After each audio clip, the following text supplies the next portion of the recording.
Good morning, good afternoon, or good evening, party people. So, it's me, it's Lisa Knox, with Lisa Talks, and I am coming to you all today just to share a little bit of my thoughts, and I actually want to remind you all, I'm sharing myself. This is just life experience that I've learned. You know what they say, if it doesn't apply, let it fly. My aunt used to have a saying, chew the meat and spit out the bones. So if you got some meat from this, cool. Share it. Let's talk about it down there in the comments, or you can feel free to share, the video with your friends and family. If it doesn't apply, just let it fly and go ahead and giggle with me anyways, okay? So today is going to be sort of a challenging topic, right? My team came up with this wonderful topic, but it is a challenge. And so I might have to be a little, how do we call it? A little firm.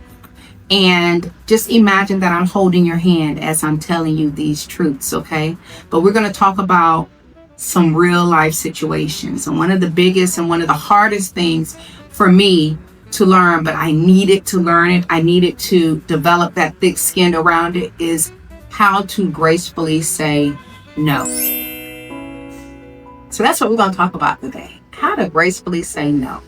Now, I'm what do they call it? A grit. Girls raised in the South. And as good Southern women, we are taught from the beginning not to be disagreeable, not to be difficult, to, be polite. And being polite means that you have to, hug that sketchy ass uncle, or you gotta, say yes ma'am or no ma'am, or yes you are just so darling, even though they look like the back of the shoe or whatever. In the South we say bless your heart instead of saying, that you hard-headed or that you soft in the brain. With all that being said, we're taught all those things, but we're not really taught, or at least I wasn't taught, how to say no and how to be okay in standing in your no.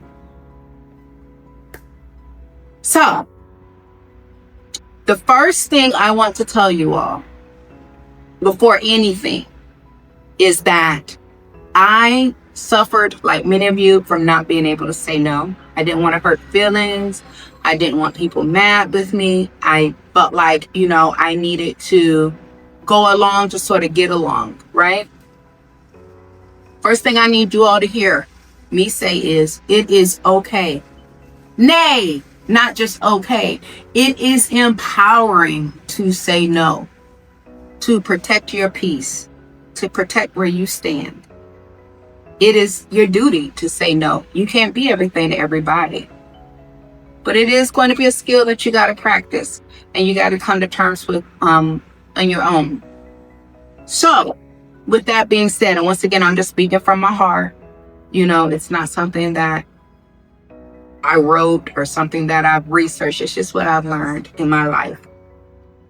Sometimes people will ask things of you that, one, they shouldn't ask, or that, two, they know it's not going to put you in a better situation. It's going to probably worsen your situation. And three, and this is really interesting, they'll ask things of you that they wouldn't do themselves.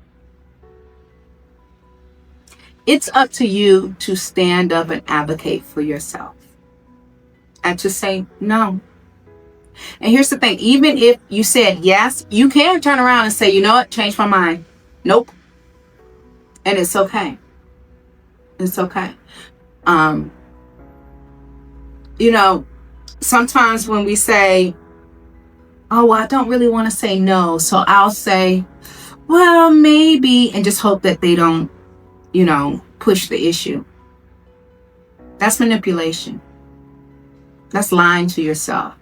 You think that's a nicer way of getting out of it, but what it does is it sows and breeds confusion and miscommunication. This is where you have to be a big girl or a big boy and say no clearly, so there's no misunderstanding. Sometimes what we'll do is we'll say, well, I would if I could, but, and then we give whatever reasoning or whatever. We have to. It is imperative that we as grown-ups, that we get comfortable with saying no and not feeling the need to explain, to justify, to, get the approval of that person. Because guess what? If they want you to do it and you're telling them no, the moment you try to explain it or justify it, all you're doing is asking for their approval of you telling them no.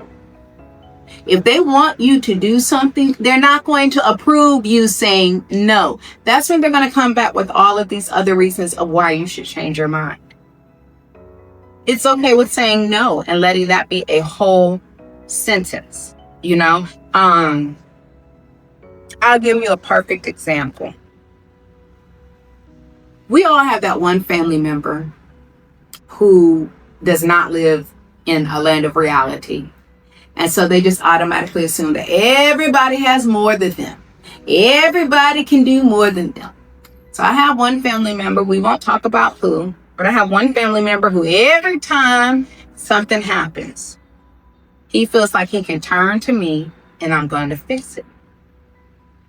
Lisa, my girlfriend sprint our rent money. I know you're a big time lawyer. Can you just go ahead and front me some money? Now, we both know that fronting him some money does not mean loaning it to him. In his world, it's giving it to him. And if he feels like paying it back, he will. If not, go with God. Because in his mind, I'm already rich, right?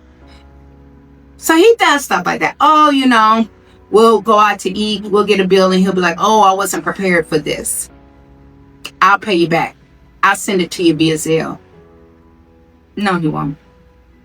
Or my favorite, he'll make plans and say, oh, well, we can split it. But then when it's time to split it, it just so happens that my side of the split is heavier than his side of the split. Because once again, I'm a rich lawyer. Now, I don't know when I became a rich lawyer. Lord, if I'm rich, please strike me with more riches and may I never recover, okay? But even if I'm rich as hell, even if I'm rich as 2 chains, right? Even if I'm that rich, even if I'm loaning Jay-Z money, guess what? You don't get to make decisions for me. So I had to learn real quick. Even if he thinks I'm rich, even if I am really rich, I'm not going to keep being rich messing around with him. So guess what? The answer is going to have to be no. And the first time I told him no, I will never forget it. We were talking and he was like, hey, we can go in on this trip and all. And, if you can cover the biggest because you make more money than I do. And I was like, nah. And he was like, but Lisa, you talk about your points and all. No. And he was like, but no, it's not fair because you make more money than I do. And then I had to remind him, then you need to make more money. If it's a matter of you want to do something and you want us both to do it and we should split it and you feel like I should split more of it because I make more money than you and you don't know how much I make and I don't know how much you make, then guess what? You need to either not propose going on that trip or you need to make more money. But as far as for me and my money, no. And he was stunned. And he went a couple of weeks without talking to me. And, I waited because I said what I said and I had to stand on business with it. And he finally called me. He said, I felt like you were acting funny. That's lesson number 2. There's a saying, those who mind don't matter, and those who matter don't mind. If you ask something of somebody or somebody asks something of you, you're not required to say yes. You don't have to say yes. Just by the very nature of them asking you, if you can do something, that means you have a choice and you can exercise that choice. And so your choice can either be yes or it can be no. And they should be okay with either one if they care about you, right? If they care about you. But if they get mad because you say no, then are they really caring about you? Or are they more so caring about what they want from you? Because if they're really caring about you, right, then their thought is going to be, she said no. That means for whatever reason. And they don't need a justification. For whatever reason, Lisa's not going to do it. If they get mad about it, then that means that their desire for whatever that was, and I can guarantee you 98.999% of the time, is not life or death, right? So that means whatever they want from you is more important than your feelings about it. Or their feelings about it is more important than your feelings about your own stuff.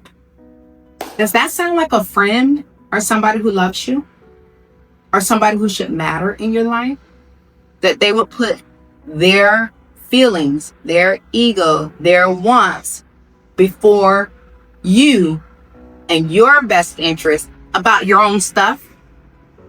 That's crazy, right? And so when we're talking about it, I don't want you to think about it just in terms of money either. You have so many things that are a benefit to you and to other people, right? And people will ask to borrow it. I'm looking at people who are asking for your time. Hey, can you volunteer here? Can you just, do this or do that? Your energy. Hey, I'm going to call and emotionally dump everything on you every day and expect that you're going to be okay. No. Your efforts. Hey, I need you to come pick me up and drive me to the store and drive me, all around and, take me to run these errands or whatever. I don't want you to really talk to me about anything. And I'm not going to chip in on car gas, whatever. And by the way, I'm not going to do the same for you. Your talents. Can you sing for free? That's my limit. My favorite, when people reach out to me and say, hey, I just have a quick legal question. That's my job. That's my job. You're asking me to work for free because you have just a quick legal question. You're taking food out of my family's mouth. This is how I earn a living. This is how I pay for my kids' life. And you're taking food out of my family's mouth because you have a quick question, because what you want is more important than what I do. The answer is no. You have to be vigilant too, because most of the time when people are asking about things, they're not really trying to be malicious, but you have to be able to set up that boundary. One, so that they're used to you saying no. You don't ever want anybody to get into the mindset of, oh, Lisa's always going to say yes, or whoever, is always going to say yes, because you have an option. You want to be able to be free to exercise the option. One. Two, you don't ever want to put yourself in a situation where you're stuck holding the bag and being responsible for everything. That's just not fair to you. And if you put yourself in a situation like that, all it's going to do is create tension and resentment between you and that person and your relationship. And guess what? If you're like, nope, I can do it because I don't have a relationship. So it's not going to create tension and resentment because we don't have a relationship. We don't even kick it like that. Why are you saying yes to something like that anyways? Then why are you saying yes to someone like that? Like, that's why we have to zealously, hear me when I say this, zealously, not jealously, zealously protect our inner peace. We have to zealously protect our resources and, our actions. Because if you go giving your time, your efforts, your energy, your emotional support, your mental efforts and your mental workload and your spiritual workload and all, if you go giving that away just because you don't want to hurt feelings, and you're giving it to people who are either not going to appreciate it, not going to respect it, or going to always expect it, then when do you have some for yourself? When do you hold on to that? I'm not saying you got to be selfish and so forth. Well, maybe, you know what? Scratch that. Maybe I am saying you need to be selfish. You need to be focused on yourself. You do. Because you can feed everybody in the world, but if you have no food left for yourself, then what happens? Then what happens? You're at the mercy of somebody and asking someone who then has the right to exercise either saying yes or saying no. And they may be wiser than you, and they may know not to deplete their resources. And they may tell you no. And now where are you? I'm not saying don't do things for people. I'm not saying not to be helpful. I'm not saying not to give of yourself when people ask you.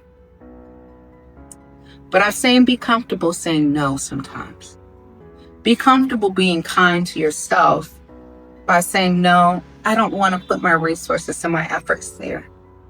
And being okay with understanding that if that person is, no longer going to speak to you because of it, or if that person is no longer going to be your friend or your favorite family member or, anything like that, if that person's going to start acting different because you said no, they were looking for an excuse.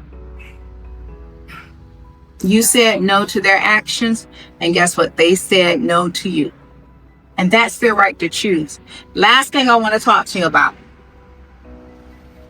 A lot of things that deal with, the baggage that we have in saying no or so forth. We don't want to disappoint people. We don't want to hurt their feelings. We have to remember to only take responsibility for our actions. I can only be responsible for Lisa's actions. I can't be responsible for anybody else's actions, and I can't be responsible for anybody else's reactions, right? So my job is to tell my truth and operate in my true feeling, thoughts, beliefs. And everybody else's job is to operate in theirs. So if I'm telling someone no, their feelings are hurt, those are their feelings to have. Regardless of where it comes from, it can come from baggage, it can come from past trauma, it can come from whatever.